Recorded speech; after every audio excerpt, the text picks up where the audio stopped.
Mga amigo, panibagong video, panibagong update na naman sa inyo. Ito nga, nagagayang kami ni Commander kasi lalabas kami.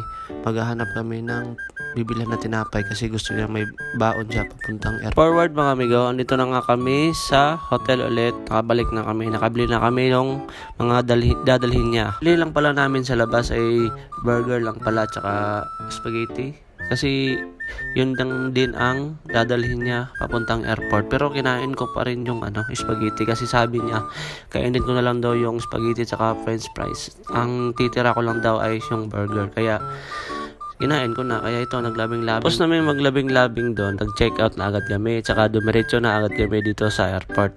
Pero hindi muna siya pumasok doon sa may loob talaga. Kasi nga malayo pa daw yung oras, kaya nag-aantay-antay muna kami dito mag 12:30. Kaya dito nagkikwentuhan muna kami dito habang tinitingnan namin yung mga ibang tao na papalabas din ng Pilipinas. Yung bakasyon niya sulit na sulit pa rin kasi marami kaming napuntahan, nakauwi kami sa mga gusto naming puntahan, nabanding namin yung ate niya tsaka nabanding namin yung isa't isa kasi nga miss na miss namin yung isa.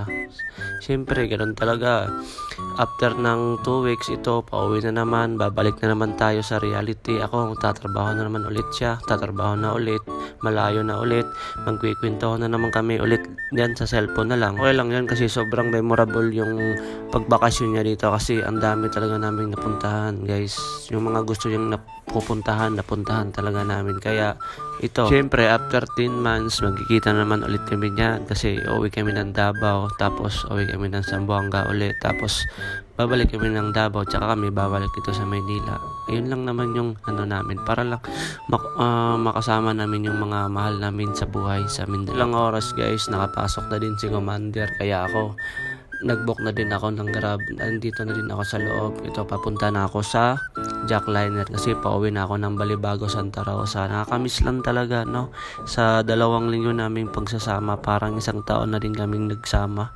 Parang ang bilis lang talaga, pero okay lang yun. Basta na-miss yung isa't isa, tsaka nagkita-kita kami ulit. Kung nga dito sa may Jackliner, sakto nga na paalis na din yung truck. 45 minutes, andito na din ako sa Santa Rosa. Ang bilis lang ng biyahe, Manila to Santa Rosa. Ayun lang kabilis guys, andito na ako sa loob ng village namin. Naglalakad na ako papunta ng boarding house.